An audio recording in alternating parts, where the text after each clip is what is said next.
আমি আপনার মাধ্যমে বিরোধী দলীয় নেতা এবং বিরোধী দলকে অনুরোধ করব, ওনারাও যদি 5 জনের নাম দেন তাহলে এই 10 জন ব্যক্তি বসে এই বিষয়গুলোর উপর আলোচনা করতে পারে। কোনো পরামর্শ থাকলে এই সংসদের জন্য এটি একটি নবযাত্রা, এটাকে আমি সাধুবাদ জানাই।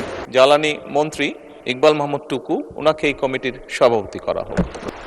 সরকার এবং বিরোধী দল এইভাবে যদি সহযোগিতার মাধ্যমে অগ্রসর হয়, দেশের যে কোনো সমস্যার সমাধান করা সম্ভব। গতকাল বিরোধী দলীয় নেতা একটি প্রস্তাব উপস্থাপন করেছিলেন দেশের চলমান পরিস্থিতি নিয়ে। আমরা সকলেই আলোচনা করে একমত হয়েছিলাম, বা একটি বিষয়ে আমরা সকলেই উপনীত হয়েছিলাম মাননীয় স্পিকার, যে এটি একটি বৈশ্বিক প্রবলেম। সারা বিশ্বেই এই সমস্যার তাপ ছড়িয়ে পড়েছে। মাননীয় বিরোধী দলীয় নেতা ওনার বক্তব্যে বাংলাদেশের এটি যে কনসার্ন সেটি এক্সপ্রেস করেছিলেন উনি, এবং ওনারা প্রস্তাব দিয়েছিলেন ওনাদের পক্ষ থেকে যে ওনাদের কাছে কিছু পরামর্শ আছে। সরকারি দল এবং বিরোধী দল আমরা একসাথে সেই বিষয়গুলি নিয়ে কাজ করতে পারি। মাননীয় স্পিকার, আমি আমার বক্তব্যে বলেছিলাম বাংলাদেশ জাতীয়তাবাদী দল সকল সময় দেশের স্বার্থে, দেশের মানুষের স্বার্থে যে কোনো আলোচনা যে কারোর সাথে করতে প্রস্তুত রয়েছে। তারই প্রেক্ষাপটে মাননীয় স্পিকার, আমরা সিদ্ধান্ত গ্রহণ করেছি যে আমরা আমাদের পক্ষ থেকে 5 সদস্যের একটি কমিটি গঠন করছি। আমি আপনার মাধ্যমে বিরোধী দলীয় নেতা এবং বিরোধী দলকে অনুরোধ করব, ওনারাও যদি 5 জনের নাম দেন তাহলে এই 10 জন ব্যক্তি বসে এই বিষয়গুলোর উপর আলোচনা করতে পারে। কোনো পরামর্শ থাকলে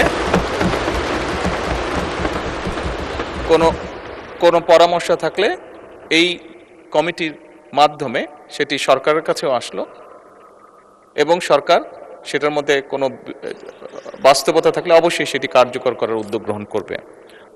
আমি মাননীয় স্পিকার, আপনার সামনেই নামগুলো এখন উপস্থাপন করতে চাচ্ছি আমাদের পক্ষ থেকে এখানে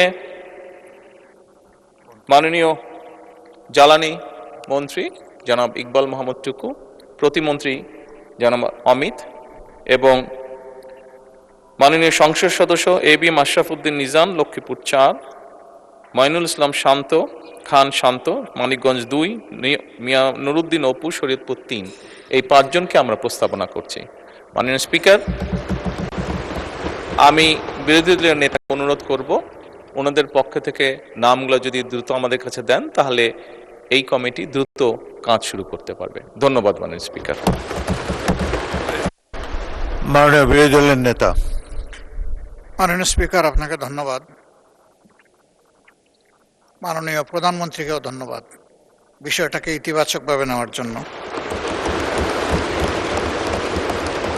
আমরা আশা করি এই সংসদ জাতীয় সকল সমস্যা সমাধানের কেন্দ্রবিন্দু হবে ইনশাআল্লাহ, এবং আমরা মনে করি এই সংসদের জন্য এটি একটি নবযাত্রা, এটাকে আমি সাধুবাদ জানাই, এবং আমরা শীঘ্রই ইনশাআল্লাহ নামগুলো পেশ করব। ধন্যবাদ সবাইকে। মাননীয় সংসদ নেতা, কমিটির একজন সভাপতি প্রয়োজন।